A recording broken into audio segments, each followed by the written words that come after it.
आज इस चुनावी सभा की अध्यक्षता कर रहे अध्यक्ष जी, इस मंच पर आप उपस्थित आपके लोकप्रिय उम्मीदवार, आपके चहेते सांसद और एनडीए के प्रत्याशी आदरणीय ललन सिंह जी, इस मंच पर उपस्थित विधान परिषद के सदस्य और बिहार की राजनीति में लंबे समय से काम कर रहे आदरणीय प्रोफेसर नवल किशोर यादव जी, पूर्व विधायक प्रेम रंजन पटेल जी, इस इलाके के नेता और भारतीय जनता दल यूनाइटेड के जिला अध्यक्ष रामानंद मंडल जी, सम्मानित मंच और मंच के सामने उपस्थित तमाम भाइयों, बुजुर्गों, नौजवान साथियों, छोटे छोटे बच्चों एवं माताएं बहनों, हम सिर्फ आग्रह करने आए साथियों, आज चुनाव प्रचार खत्म हो जाएगा 4 बजे और हम लोग आग्रह करने आए हैं कि इस देश में फिर से नरेंद्र मोदी की सरकार बनाना है और सरकार तभी बनेगी साथियों जैसे 2019 में आपने एक एक वोट देकर आदरणीय ललन सिंह जी को यहां से चुनाव जिताया और देश में मोदी की सरकार बनी थी। उसी तरह 2024 में विकसित भारत का सपना देखना, 2024 में यदि संकल्प लेना चाहते हैं कि दुनिया के मानक पर हम खड़े हो, दुनिया में हमको चौथा दुनिया माना जाता था, दुनिया के लोग कहते थे भारत सबसे गरीब देशों में से एक है, लेकिन मोदी जी ने पिछले 10 वर्षों में 25 करोड़ लोगों को गरीबी रेखा से ऊपर लाने का काम किया।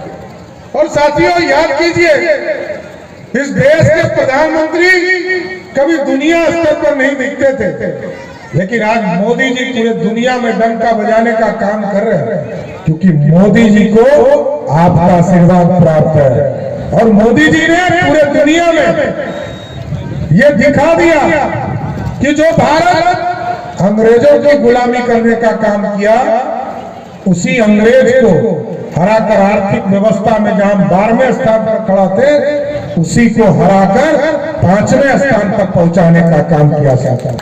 और 5वें स्थान के बाद आज मोदी जी का संकल्प है कि यदि 2024 में आपने मोदी जी की सरकार बनाई तो 5वें स्थान से उठाकर दूसरे और तीसरे स्थान पर खड़ा किया जाएगा।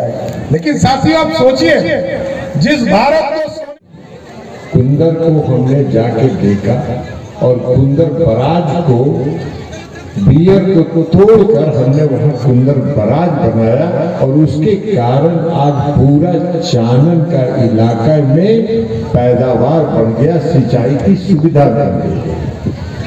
अब अभी हमको मालूम हुआ कि जलप्पा स्थान से कजरा तक जो मुख्य शहर है, नहर है, उस नहर से अगर पानी पहुंचा दिया जाए तो अरमा तक का सिंचाई हो जाएगा। और इसलिए उस पूरे नहर का हमने सर्वे करवा लिया, डीपीआर बनवा लिया। अब चुनाव खत्म होगा, उसकी स्वीकृति होगी, टेंडर होगा और अरमा गांव तक कुंदर का पानी पहुंचाने की सुविधा सुनिश्चित कर दी जाएगी। कोई इलाका है इस इलाके का, चानन का या कजरा का, जहाँ सड़क में था, कोई इलाका नहीं था जहाँ सड़क था। कहीं बिजली थी, नहीं थी बिजली। आज हर गांव में बिजली है, हर घर में बिजली है, हर गांव में सड़क है।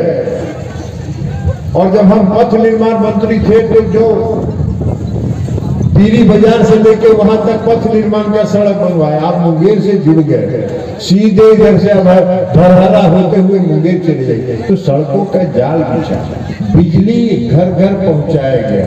पहले कोई बिजली चार्ज करने के लिए कभी लाइन आता था, मोबाइल चार्ज करने के लिए लोग घर में बैटरी रखते थे और बैटरी से मोबाइल के चार्ज करते थे। आज नीतीश कुमार जी के राज में हर घर बिजली है, 18 घंटा बिजली मिलती है। कानून व्यवस्था की बात करिए, कजरा में क्या था स्थिति कानून व्यवस्था की? कजरा से लोग शाम में 6 बजे के बाद लखीसराय जाने का साहस करते थे? नहीं करते थे। नहीं करते थे। और अगर कोई जरूरी काम से चले भी गए तो जब तक लौट के नहीं आते थे तब तक उनके अभिभावक दरवाजा पर बैठकर इंतजार करते थे कि वापस पता नहीं रास्ते में क्या अनहोनी हो जाए। ये परिवर्तन नीतीश कुमार जी की और एनडीए की सरकार ने बिहार में किया। उस समय नीतीश कुमार जी मुख्यमंत्री थे और भारतीय जनता पार्टी के नेता सुशील कुमार मोदी जी उप मुख्यमंत्री थे। ये परिवर्तन कानून का राज नीतीश कुमार जी ने स्थापित किया। आज 12 बजे रात में भी कजरा से किसी को मुंगेर और लखीसराय जाना है तो किसी को डर लगता है? कोई डर लगता है? कोई डर लगता है? कोई रोकता है? कोई टोकता है? नहीं टोकता है, नहीं रोकता है। यही कानून का राज एनडीए की सरकार ने स्थापित किया। और अब आप एक बात बताइए कि 13 मई को जो चुनाव हो रहा है, काय के लिए हो रहा है? 13 मई को जो चुनाव हो रहा है, इस देश के प्रधानमंत्री, अगला प्रधानमंत्री कौन होगा? प्रधानमंत्री नरेंद्र मोदी जी 10 वर्षों से इस देश के प्रधानमंत्री नरेंद्र मोदी जी ने देश का मान बढ़ाया है, सम्मान बढ़ाया है, देश की अर्थव्यवस्था को दुरुस्त करने का काम किया। और उनका नारा क्या है?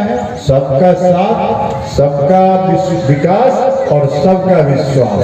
समाज के हर तबके का वो विश्वास लेके समाज के हर तबके का विकास करना चाहते हैं। इसलिए आज 80 करोड़ लोगों को अनाज मुफ्त में दिया जाए। तो आपका एक एक वोट तीर छाप पर बटन दबाकर 13 मई को मिले, ताकि फिर से, और अगर आपका विश्वास, भरोसा और आशीर्वाद मिला तो मैं आपको वचन देता हूं कि जो भी इलाके का बचा हुआ काम है उसको अगले 5 साल में पूरा करने का काम करूंगा। बहुत बहुत धन्यवाद। बहुत बहुत धन्यवाद आदरणीय सांसद महोदय।